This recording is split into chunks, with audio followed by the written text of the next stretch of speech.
محمد صلاح. هي صوره محمد صلاح فيها ايه؟ واحد متصور هو ومراته وبناته مع شجره الكريسماس في الكريسماس، ده حاجه عاديه جدا يعني. تمام. اللي هنا الناس اللي هنا بقى اللي بيقعدوا يشتموه بسبب شجره الكريسماس دول مرضى نفسيين، دول مرضى نفسيين، دول مرضى نفسيين، دول بيسيئوا للاسلام على فكره كمان نفسه. انت خد بالك، يعني هم فاكرين ان هم كده بينصروا الاسلام، لا هم بيسيئوا للاسلام.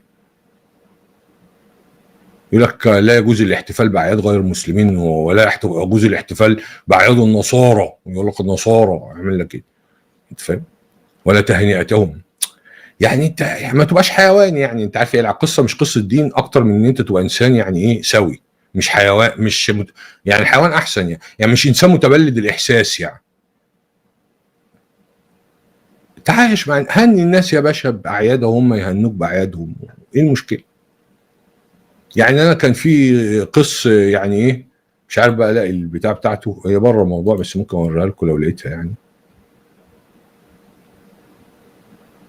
راجل عجبني، قال لك لو ايه، لو جاري بيعبد رجل كنبه، تمام، انا مش هعبدها، لكن لو ليه عيد ههنيه بيه.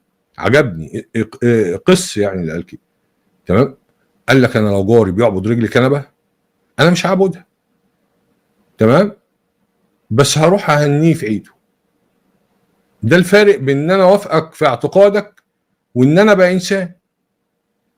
بس ما حدش قال لك انت كمسلم، ما حدش قال لك اعتقد اعتقاد المسيحيين. تمام. لكن انت ايه، دي على فكره دي مهارات اجتماعيه يعني المفروض تبقى موجوده في الانسان.